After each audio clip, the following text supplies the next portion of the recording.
Thank you for listening to Depictions Media Radio.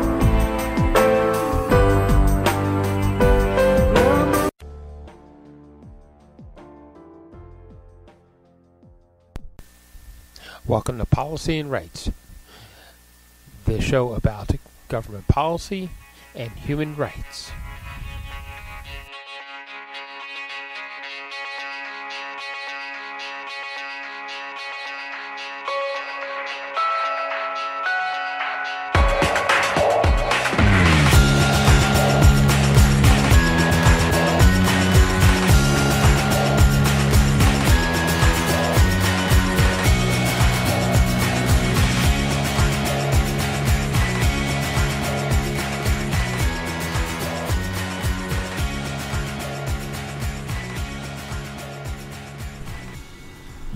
Hi, welcome to 2024 here at Depictions Media Radio, and you're listening to Policy and Rights. I'm your host, Michael Clogs, even with this stuffy and, at times, very scratchy voice. I apologize for that. I am still recovering from the flu as, we caught it here in the studio just before Christmas as we were all leaving to go on a bit of a break. So, the world hasn't changed much since we last spoke. They're still fighting in Gaza. They're still fighting in the Ukraine with very little progress towards the end of the fighting. I shudder to think to call it peace when either side is seemingly, in both cases, either side is not so willing to negotiate a way that the fighting will not restart. And that's part of the point, is we need to find a way for the fighting not to restart. So we're going to hear from the United Nations in a press briefing about how the United Nations is dealing with it, and the World Health Organization's description of what is happening in Gaza, and some baby steps that may be happening in Ukraine towards some sort of a peace. So, with that being said, that the UN has appointed a new person to be in charge of the humanitarian efforts, Sigrid Kaag, and she is, even as we speak, has spoken with the Secretary General about what the parameters of the UN assistance is going to look like, and how they want to actually bring aid to the area and help settle the differences between Israel and Palestine. So you're going to hear a little bit more about that in the press briefing that happened today, and as the show moves forward. We are also going to hear from a few days ago the World Economics Perspective Report for 2024, and as many of us have already figured out, that it may not look as good as what we think it should, but there are some lights at the end of the tunnel that during 2024 they could actually help bring some economic relief to many areas. And for the month of January, France is in charge of the UN Security Council, and we're going to hear a briefing from the permanent representative of France, Nicolas Riviere, as he talks about what he wants to see his mission be like, as France is in control of the first month of the year of the UN Security Council of 2024. So why don't we move forward and listen to what everybody actually had to say and come back for final thoughts.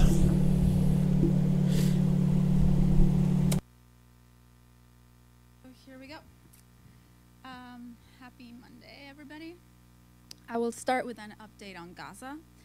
The UN Office for the Coordination of Humanitarian Affairs tells us that the intensifying offensive in Deir al-Balah in central Gaza and Khan Yunis in the south is driving up civilian casualties and having devastating consequences for tens of thousands of people, many of whom had fled to Deir al-Balah for safety from Gaza City and the north. As a result of increased attacks, including one that directly hit an UNRWA warehouse on Thursday, killing a UN staff member, humanitarian operations in Deir al-Balah have been severely curtailed. Warehouses, distribution and health centers, and shelters fall within areas that have been newly issued with evacuation orders. Several bakeries that were supported by the UN and our partners have been forced to shut down operations in Deir al-Balah as a result of the fighting. And as casualties rise, the ability to treat people is in jeopardy, with 3 hospitals in Deir al-Balah and Khan Yunis at risk of closure due to the issuance of evacuation orders in nearby areas and fighting approaching the hospitals. Yesterday, staff from the World Health Organization and OCHA visited the Al-Aqsa Hospital, the only functioning hospital in Deir al-Balah. According to the hospital director, because of increasing hostilities and ongoing evacuation orders, most of the local health workers and about 600 patients have been forced to leave the facility to unknown locations. The WHO Director General, Dr. Tedros, wrote that his staff witnessed, quote, sickening scenes of people of all ages being treated on blood-streaked floors and in chaotic corridors, end quote. The hospital reported immense needs, notably health workers, medical supplies, beds, and the need to be protected from strikes and hostilities. Dr. Tedros said that the Al-Aqsa is the most important hospital remaining in Deir al-Balah and must remain functional and protected to deliver its life-saving services. By the end of last year, 2023, according to UNRWA, 1.9 million people, or nearly 85% of the total population of Gaza, were estimated to be internally displaced, including many who have been displaced multiple times as families are forced to move repeatedly in search of safety. Nearly 1.4 million internally displaced people are sheltering in 155 UNRWA facilities, which are far exceeding their intended capacity. And UNICEF announced over the weekend that a survey conducted on December 26 found that about 90% of Gazan children under the age of 2 consume 2 or fewer food groups. Most children are reportedly only eating grains or milk. And on a related note, as you know and you've been asking, Ms. Sigrid Kaag started today her assignment as Senior Humanitarian and Reconstruction Coordinator for Gaza, pursuant to Security Council Resolution 2720. In her new capacity, she will facilitate, coordinate, monitor, and verify humanitarian relief consignments to Gaza. Ms. Kaag has also received the mandate to establish a UN mechanism to accelerate humanitarian relief consignments to Gaza through states which are not party to the conflict. And she is here in New York. She will meet with the Secretary General today, and she will also go to Washington, D.C. this week for meetings before traveling to the region. Turning to Ukraine, we and our humanitarian partners continue to provide emergency support during a new intensification of hostilities, complementing the efforts of the state services. The Office for the Coordination of Humanitarian Affairs says that immediately after Saturday's attack in the Donetsk region, humanitarian workers provided hot meals, psychological assistance, and construction materials to fix damaged houses. We, alongside our partners, also distributed warm blankets, mattresses, bed linen, water containers, and kitchen utensils to families whose homes were damaged. According to our humanitarian colleagues, attacks and hostilities continued over the weekend and this morning, causing deaths and destruction of civilian infrastructure across the country. These attacks occur as winter storms result in temperatures dropping below 15 degrees Celsius.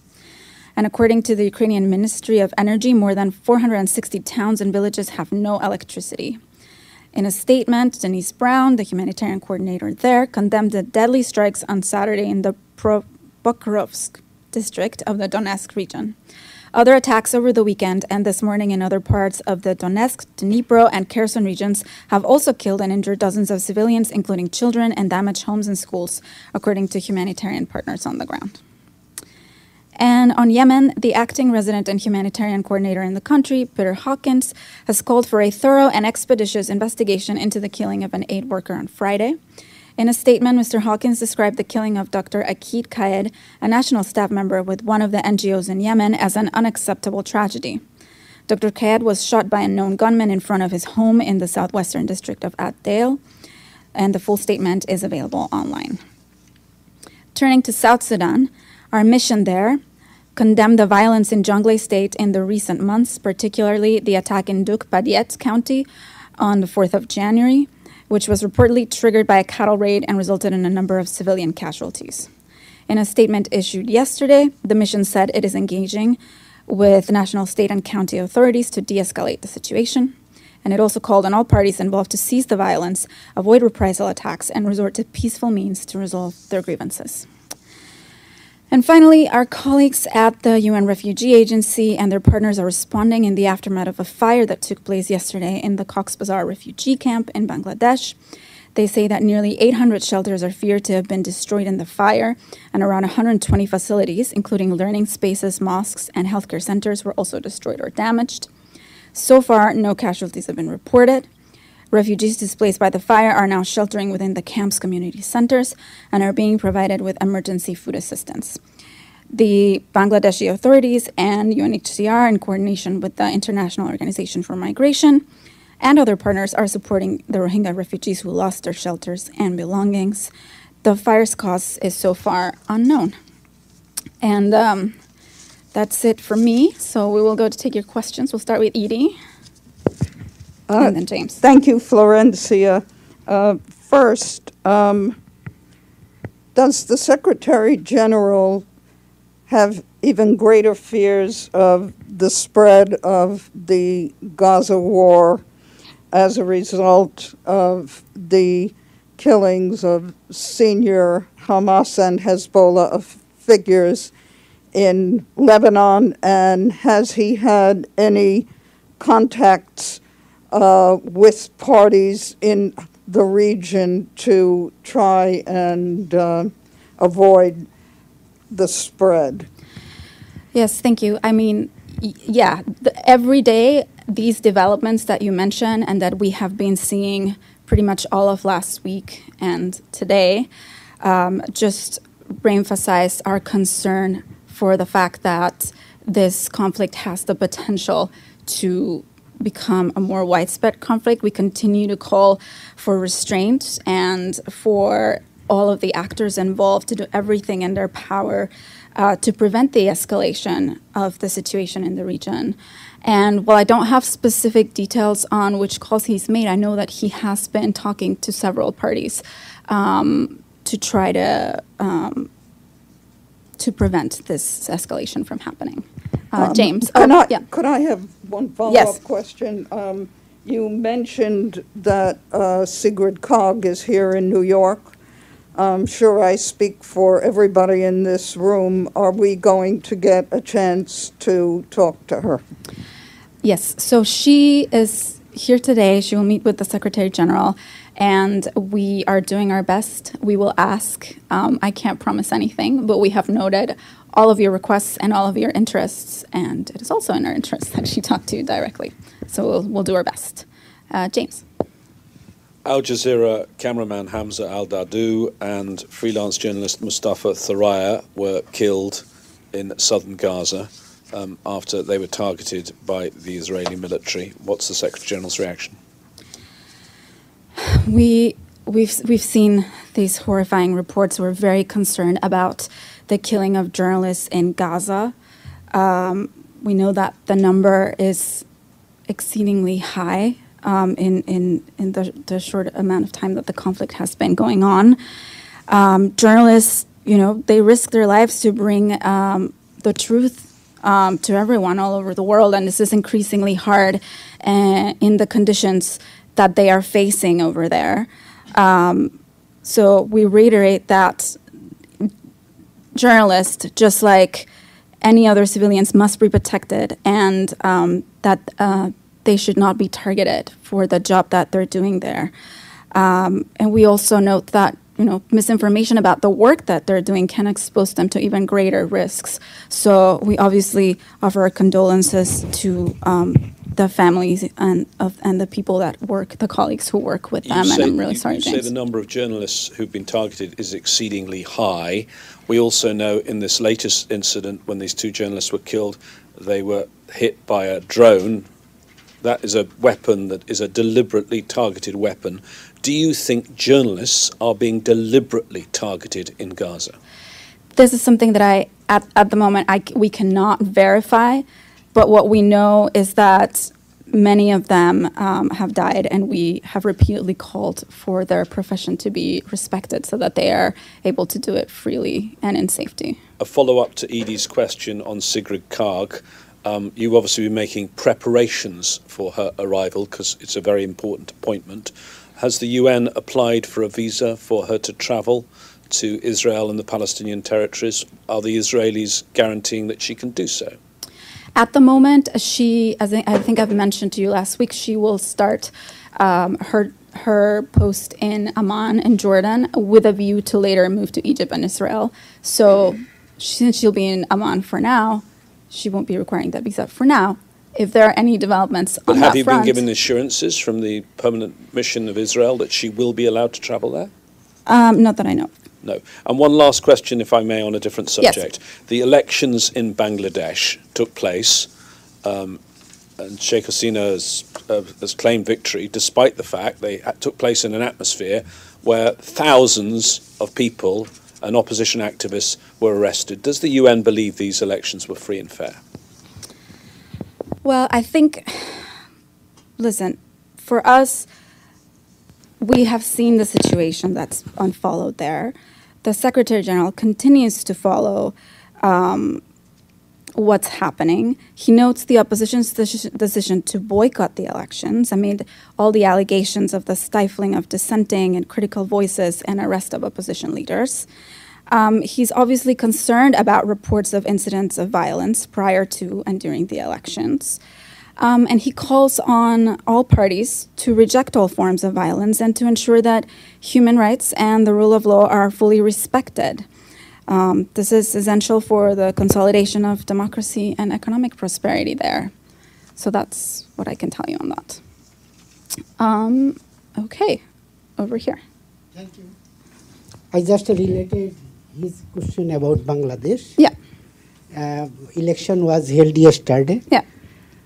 28 political parties participated in that election, and there were more than 200 foreign observers, including USA. Okay. The international observers closely observed the election.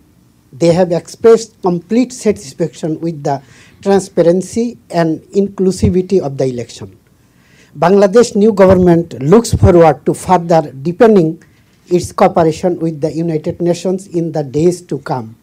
Do you have anything about Bangladesh new government? So I think, as I said to James, what we're really asking is that the government continues. That the government, sorry, not continues, but that it is essential that they foster an environment that of democracy there. Respect and reject all forms of violence, and obviously ensure that human rights are respected there. Maggie. Thank you. Florencia, Israel says they've begun a less intense phase of the war, but you mentioned in the south, of course, and central parts that fighting has intensified. But in the north, have things calmed down at all, and have you had any success in getting aid in?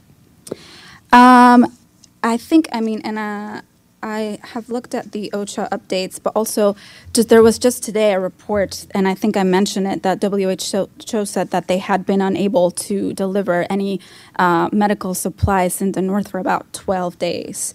So I wouldn't say that we have seen any kind of markedly improvement to make note of. It's still a very difficult situation to deliver aid in any parts, and this is pretty much because we do not have a humanitarian ceasefire. And I looked through the OCHA reports also. Yeah. They repeatedly refer to shortages of fuel. So we haven't seen like a per liter report yet, in a while, on how many liters are getting in a day, if it's gotten any easier, if it's really alleviated the situation at all. Do you have any update on the fuel in particular? I thought we had given you a little update on Friday on the fuel, but if not, we will try to. The short answer is we don't have enough. That is the short answer, but we will try to give you a more granular one. Yes, Abdel Hamid. Thank you for And good to see you in person. Questions. Thank you. Thank you. You just read a statement about Ukraine and you used the word condemn. I'm still waiting for a statement issued by any UN official condemning the atrocities committed in Gaza and mentioning Israel by name. You just mentioned displaced Palestinian evacuating 600 patients, but the doer is always absent. Why is that?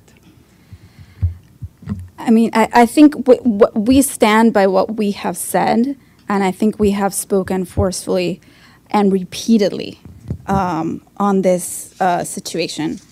I am sorry that we can't give you exactly what you want, but we stand by what we've said. No, it's not what I want. It's the UN neutrality. Yeah, it's supposed to be one stick yard to measure.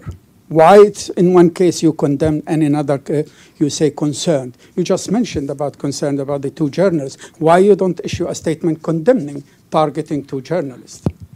Well, I don't think, regarding journalists, the killing of any journalist under any conflict, we can condemn that, right? Like, journalists absolutely should be able to do, regardless of where it is, to be able to report during a conflict. Okay. So, can I continue?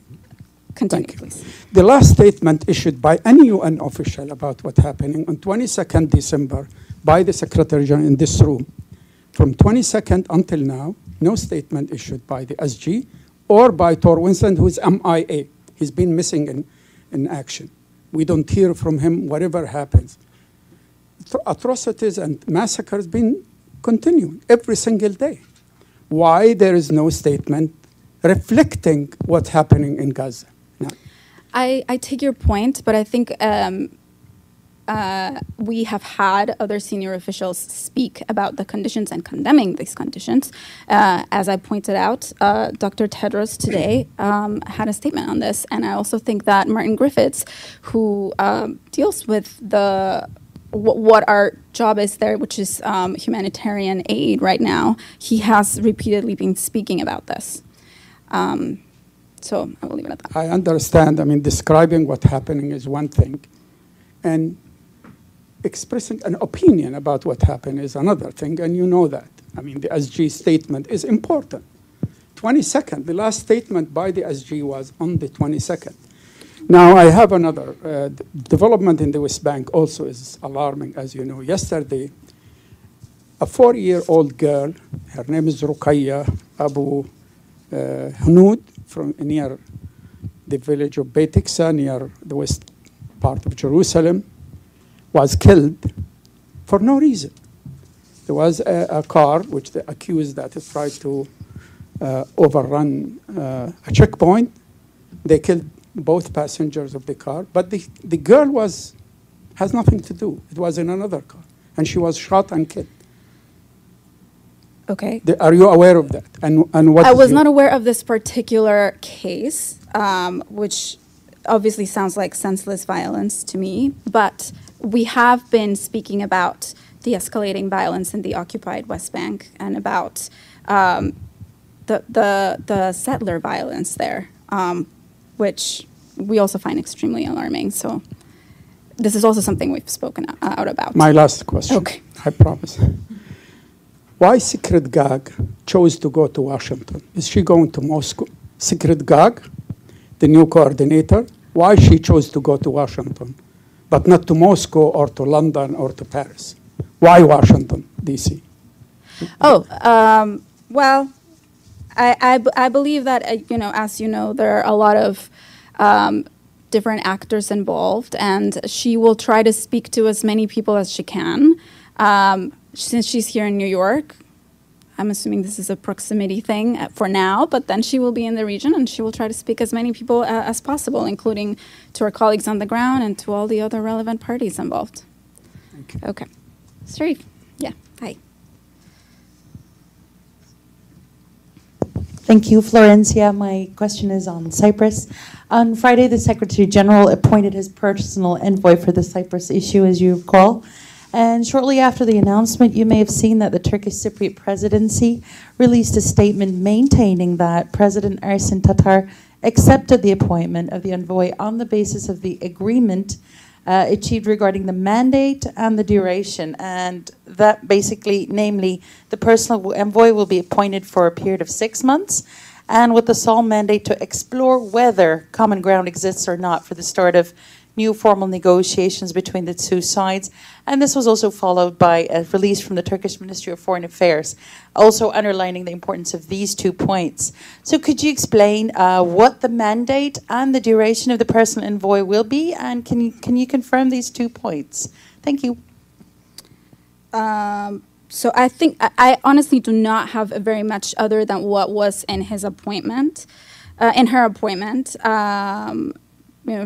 She will search for common ground on the way forward and advice on the Cyprus issue. This is all we have for now. I don't really have anything else to elaborate on. You don't have anything on the duration of her mandate? I think we will just, I just know that she's going to take her position shortly. We will let her proceed. And if I have any further updates on this, I will let you know. Thank you so much. Sure. Frank, and then. Yes. Find out who Ms. Cog is meeting with in Washington for us. I will try. Yeah, thank you for briefing, Florencia. So my name is Yuya from Kyodo News. So my question is about North Korea DPRK. So last week, U.S. said Russia used weapon of DPRK, like missile, so against Ukraine. Yeah. So and then they will discuss at Security Council in this week. So do you have any comment? You asked me about the use of DPRK missiles on the Russian conflict. That really is a question that, all we can say is that we think it's important that all member states respect what's in Security Council resolutions. And it's for the Security Council and the DPRK Sanctions Committee to sort of decide what action to take given these reports. They have the information and about these alleged sort of violations, and we will leave it up to them. Any further questions?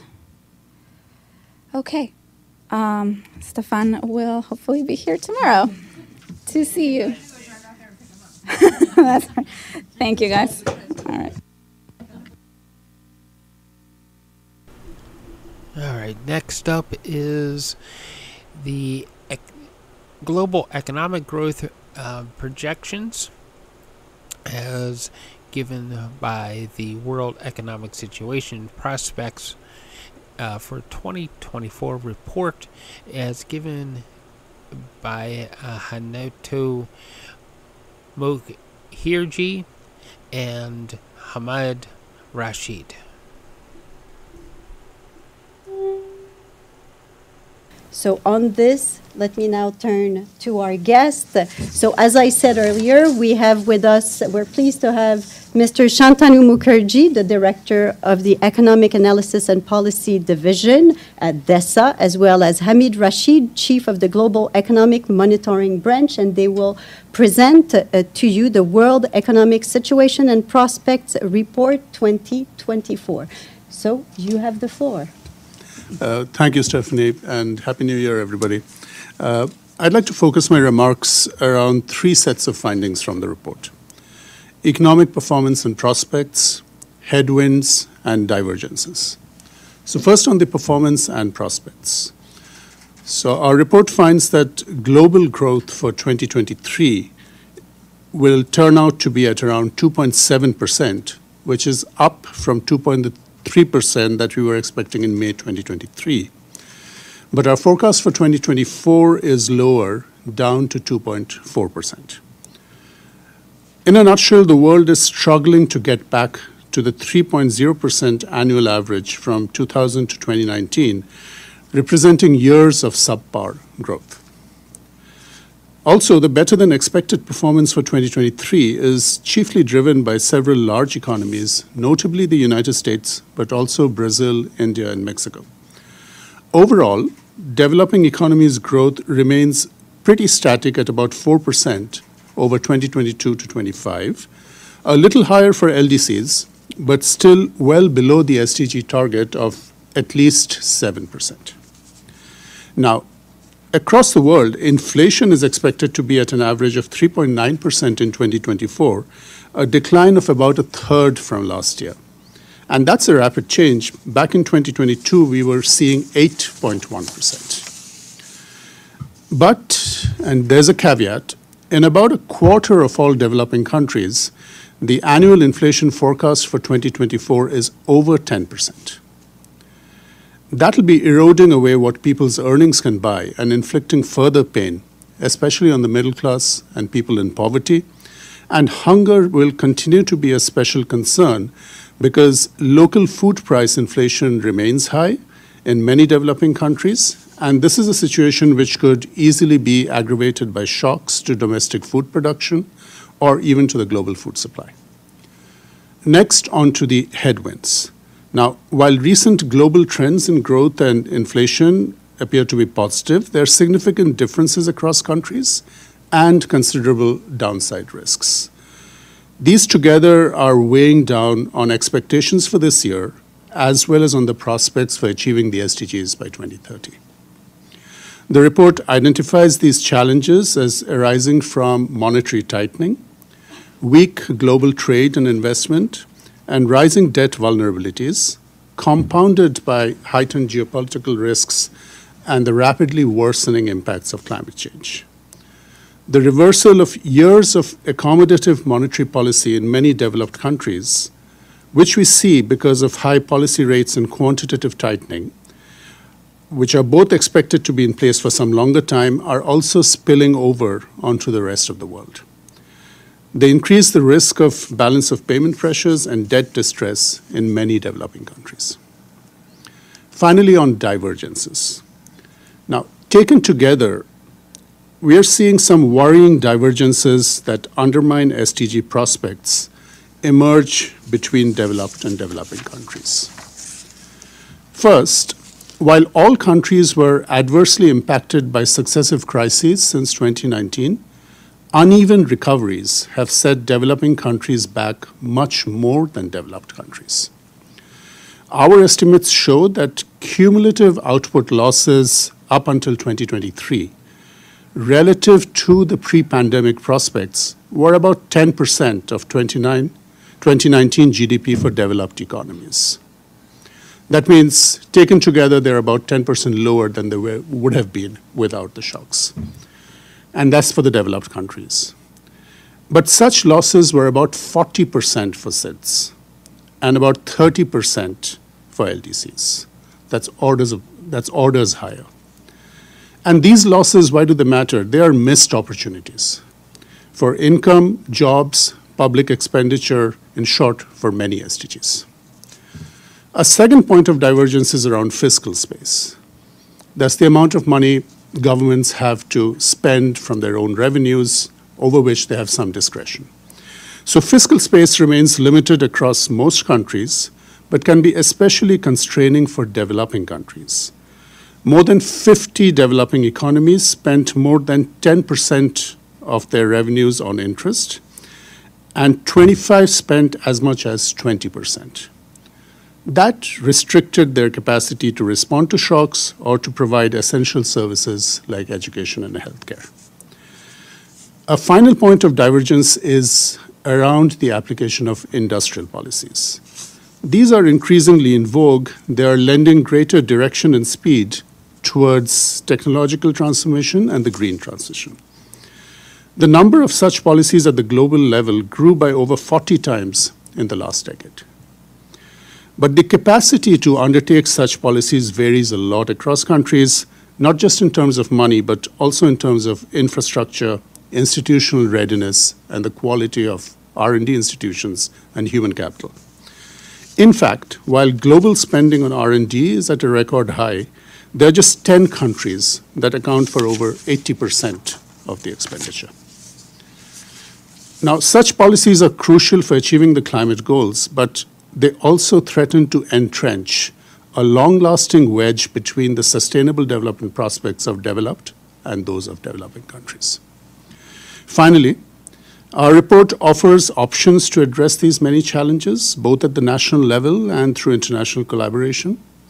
Not all of them are easy, but they're imperative for advancing sustainable development. They range from avoiding self-defeating fiscal consolidation to advancing the Secretary General's fiscal stimulus, bridging divides in science, technology, and innovation, and enhancing effective collective climate action. My colleague Hamid will be presenting a more in-depth look at the report and presenting in greater detail some of the policy measures we advocate. Thank you. Good afternoon, colleagues, and Happy New Year. As you can see, that we don't have a lot of good news to share with you at this stage. First good news I would say is that at least the world economy performed better than expected in 2023. And that was driven by a surprise performance by the US economy. To a lesser extent, also the economy of Japan did very well. And some of the larger developing countries also did perform quite beyond expectations. On the other hand, European Union, we saw growth actually plummeted in the European Union, and that has been a serious challenge for Europe. And also some other developing countries, we didn't see the growth picking up the way we expected in 2023. But if you look at 2024, actually outlook is, except for two regions in the world, that is namely Africa and West Asia, we would see growth to deteriorate in all other regions. And this is also relative to the growth performance that we had between 2000 and 2019. Only region that would have a slightly higher growth rate relative to the previous 2 decades is Latin America. Latin America didn't have high growth performance. The dots on the figure represent the average growth rate for 2011 to 2019. So we see that Africa's growth rate would be slightly improving in 2024, mostly driven by performance in East Africa and also Southern Africa. And West Asia also we expect some improvement, but overall, for the rest of the regions, especially Latin America and the Caribbean, East Asia will see moderation of growth. And that is quite challenging, and we sort of present some of the key drivers of those growth depressors. We see the 5 factors coming into play. Most obvious one is monetary tightening that we saw starting from 2022, going all the way to middle of 2023. Very rapid interest rate increases really depressed borrowing and investments. Second, alongside the monetary tightening, we also see limited fiscal space across countries. Governments were not able to expand spending in 2023 to support and stimulate growth in 2024. Then we also see one of the shocking trend that we observed in 2023 is that a state of global trade. Global trade actually it didn't contract, but it hardly saw any growth in 2023, 0.6%. And if you look at the previous period before the pandemic crisis, global trade was growing at a very much faster rate. And this is concerning because without global trade picking up, which has been an engine of growth for many developing countries, will not see the return of growth that we had before the pandemic. Then, of course, geopolitical crisis, both in Europe and also in the Middle East, that is weighing in. And finally, climate risk and growing climate challenges also would have significant effect on growth prospects in the near term. And so, bit of good news in 2023 was, of course, the central banks managed to bring down inflation across in most countries, but still there are a number of countries that have high inflation, including countries where inflation is not double-digit but triple-digit, countries like Argentina, also Venezuela, and some other. So that would remain a challenge for some of the countries. But also we see where the inflation fell, but many central banks are not still in a position to reverse their monetary tightening position that they took in 2023, which means that tightening may continue for the foreseeable future. We are seeing a higher for longer kind of a trend in the monetary space. On the labor market side, we see quite a bit of divergence.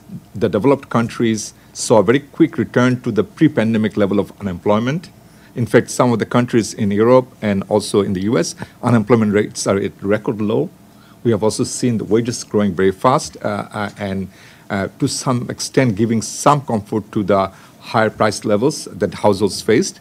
But the story for the developing countries is very different, where you still have, in many countries, unemployment rate is higher than they were before the pandemic, and also number of hours worked is not back to where it used to be. Gender gaps persist in employment. Gap has narrowed quite a bit in developed economies, but not so much in the developing countries. Because of pandemic-related response in the developed countries, we're very much sensitive about childcare and other benefits that were made available, and that really improved labor force participation rates for women. But we don't see the similar trend in the developing countries. So the risk for the global economy is obviously on the monetary side, and that risk is quite significant. We discussed quite a bit of that risk in our chapter 2 of the report, so we encourage you to take a look. We believe that there has to be some adjustments on the monetary side, because at a very high rate of borrowing, especially the developing countries would face significant constraints to access the international capital market and to sustain the level of investment they need to promote growth and also to meet the SDGs. So I think that would be a significant challenge for many developing countries. In addition to that, there will be also significant balance of payment pressures for many of the countries, because higher interest rate means higher debt servicing cost, and many of them, Hantanu mentioned that debt servicing cost as a percentage of their revenue is very high for a number of countries, and that is leading to debt overhang, meaning that new investments are not coming into promoting growth and supporting the SDGs. So debt vulnerabilities, as a result of that, we see more debt vulnerabilities for many countries. In the past year and a half, we saw many countries are in debt distress, and few countries have defaulted, including 3 countries in Africa are in default right now: Zambia, Ghana, and most recently Ethiopia also defaulted, had a technical default. So the couple of challenges that we see is that, of course, on the trade side, and we see that trade has been faced a significant challenge, and that's actually started before the pandemic, but we see the continued challenge in global trade, more fragmentation. External demand for developing countries has been weak, although we saw quite a rebound in the US economy, but US imports from the rest of the world didn't pick up as much. Also, strong dollars have not helped many developing countries to increase their imports, because that has been a drag for many developing countries. And geopolitical tensions also played a very important role in suppressing or depressing trade growth. And alongside, investment also has remained subdued in many parts of the world. And we know that investment is the major driver of global economic growth, especially in the domestic front. And as the liquidity situation remains very constrained for many countries, we don't expect investment to pick up significantly in the near term, in the forecast horizon in 2024 and 2025. So this is, again, to re-emphasize the point of the debt risks for the developing countries. We are observing very closely the debt situation in many of the LDCs and low-income countries, where we see that many of them, even if they have not defaulted, they face significant risks in terms of servicing their external debt obligation. And that also restricts their fiscal space in terms of carrying out the expenditure they need to support employment and economic growth. And also, these countries are very vulnerable to another round of shocks. If there's another shock from the global economy or from the regional sources, these countries would face significant challenge to withstand those shocks. So in terms of the policy space or policy levers available for the developing countries, we should identify 4 related areas of policy intervention. Monetary policy side, I've already mentioned, very limited right now. Some developing countries have already started easing, which is good news. China, for example, was able to reduce the policy rates twice this year, and also reduce the reserve requirements to provide more liquidity to the market, which has been a good news in case of China. Other developing countries are also going in that direction. They're not waiting for the Fed to take the lead.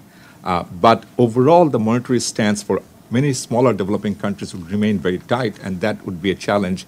And so they have to find policy levers elsewhere. So on the monetary side, there might not be much support to provide. Fiscal policy is also quite constrained, fiscal space, in most developing countries because of the high level of debt accumulated during the pandemic, and also before the pandemic, many of the countries were already heavily indebted. But our strong message for the readers is that the countries must avoid fiscal austerity at this stage, because if fiscal austerity would be self-defeating, it would just drag growth further down.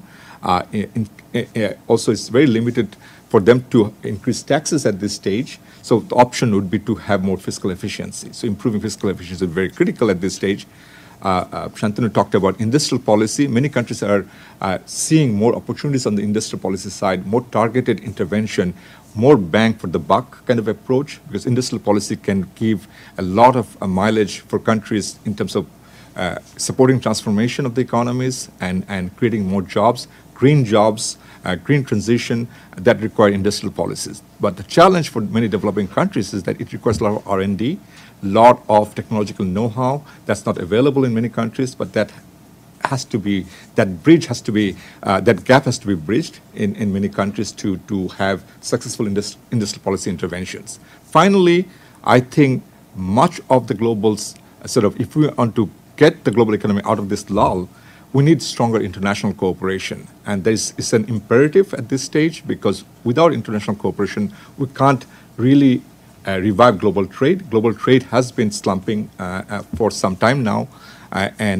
So we would need strong international commitment to revive global trade flows, and making the WTO and other trade mechanisms, rule-based trading system has to be fully equipped and fully empowered to support global trade flows and and revive trade's role as a driver of economic growth. And also, we are at a critical stage in terms of our goal for achieving the SDGs, and SDG financing has to be scaled up, not just in the domestic level, but also internationally. There has to be far more resources made available to address climate risks, climate adaptation, and climate mitigation.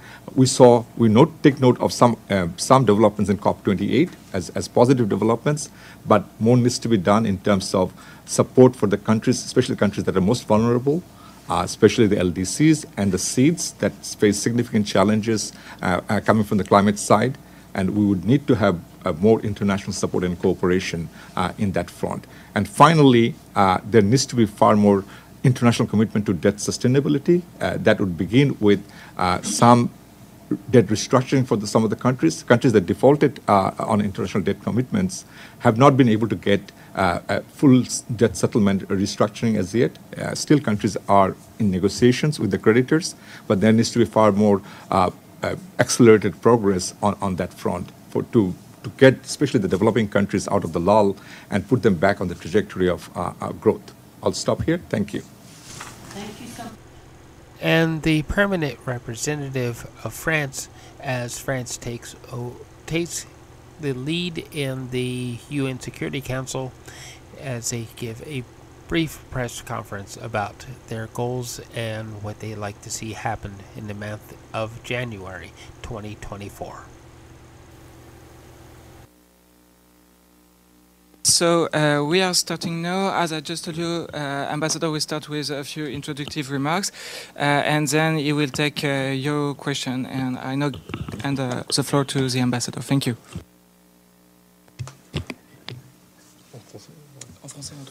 Okay. Good morning, everybody. I will speak in French, and I will let you know why.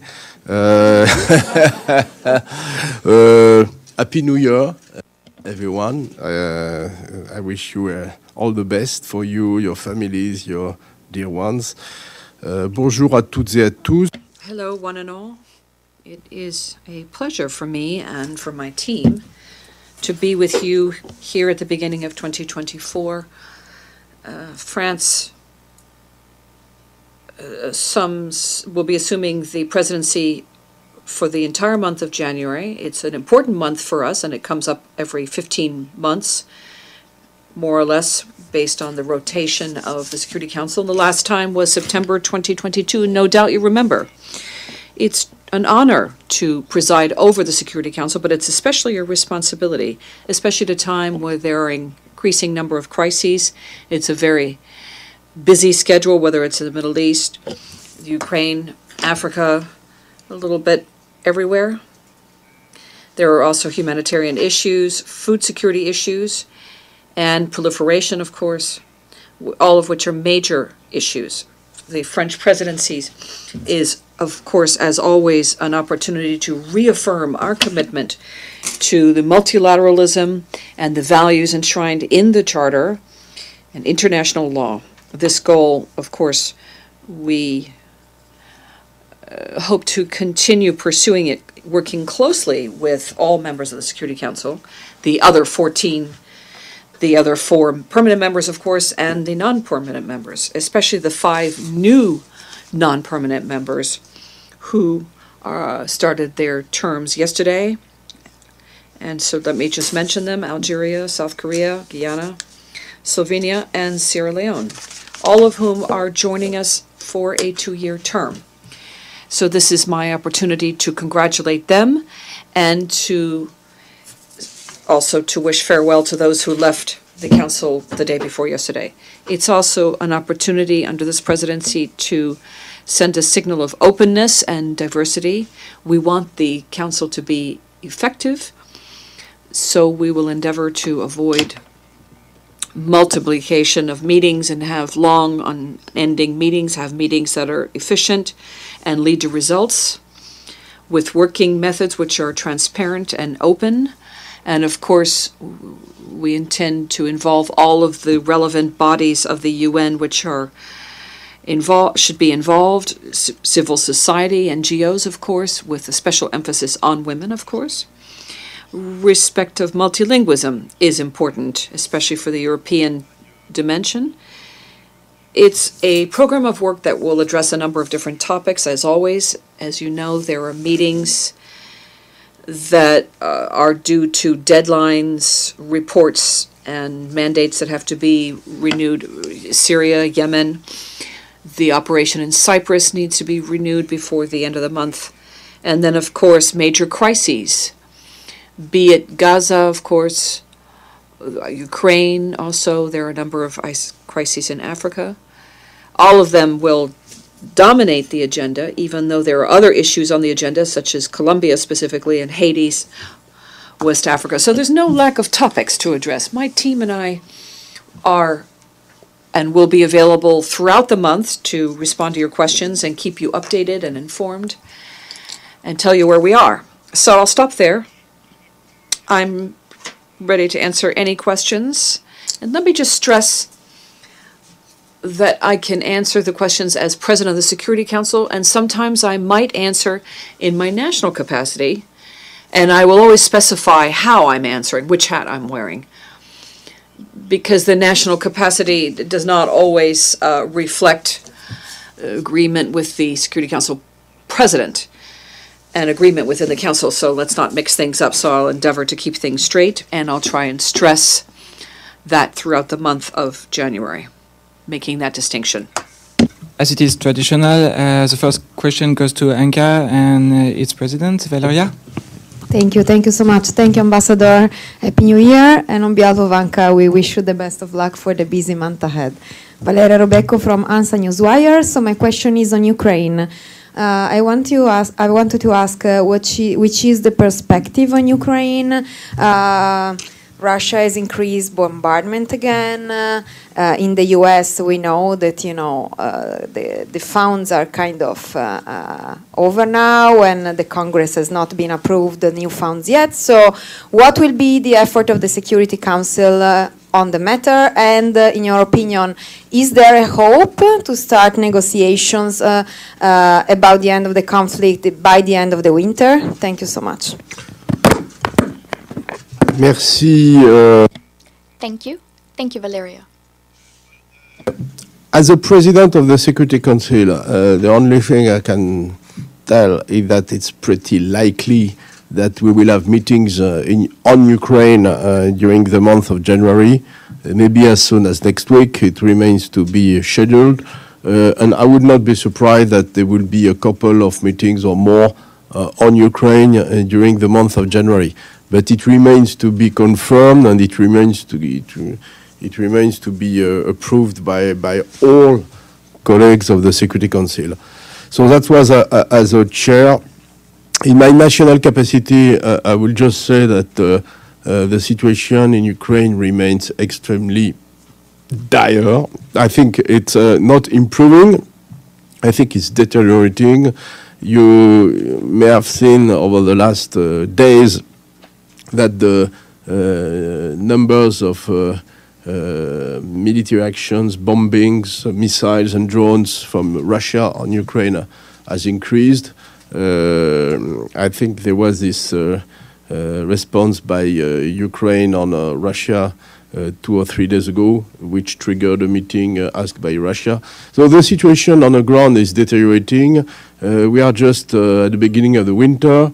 Obviously, Russia is targeting civilian infrastructure in Ukraine, targeting power plants, energy facilities, but also schools, hospitals, etc. So there is a clear agenda designed to scare the population. All of this is totally contrary to the international humanitarian law, to the Geneva Conventions. I think this whole war in Ukraine is just a blatant violation of the UN Charter, period. So I think, so I don't see any hope to see a beginning of a negotiation in a short term, but we should continue to push for this and to do whatever it takes to bring peace in this desolated country. But we'll do our best. So. Okay, final thoughts. While on a break, I wasn't just sitting around idly, although with the flu, it's kind of difficult to move about too much. But I noticed some things happening that,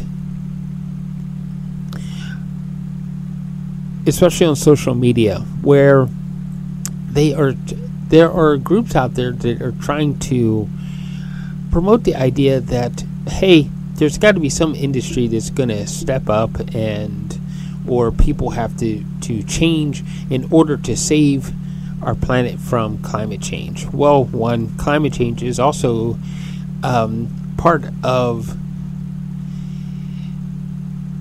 a long-term thing called evolution of our planet. And there are some, how to say it, outside influences from outside of our planet, as our planet is in constant motion, as well as our sun is in constant motion, orbiting other objects. So we're looking at new parts of space that the human race hasn't actually ever seen before. And there are other influences from maybe outside of our planet affecting the climate of our planet. But in the end, our planet has to evolve, and the human race has to bend and move with it. Now, with that being said, there are some other issues out there, as to say corporate greed and some other things that maybe we don't need to keep up with the Joneses. Maybe we can do without buying the next iPhone. Maybe we can hang on to the same phone. I know for myself, I usually change phones, say, about every 5 years, which means that I'm still using an iPhone 8. Yeah, 8. We don't need to change things around quite as much. And we don't need to go in on the economic end of this. We don't need to put ourselves in great debt and peril trying to keep up with the latest technology. We can slow down, take things at our own pace, use our own minds instead of listening to the corporate mob mentality. Slow down and let's enjoy the events, the experiences that are happening around us. Why don't we concentrate more on things that mean more to us, with the idea of equality and inclusiveness in our society, instead of the exclusive ideas that, well, you're not really one of us, so why should we allow you to have the same rights as us? We need to eliminate those privileges so that we all are working on an equal plane. So, the end result might find our way to finding a resolution to Palestine and Israel, to Ukraine and Russia, because we don't have to worry about the fear that he's going to conquer and take what we have, because we all can just simply share the wealth that is planet Earth. Thank you for listening today. Please find that subscribe button wherever it is, and join us next time on Policy and Rights.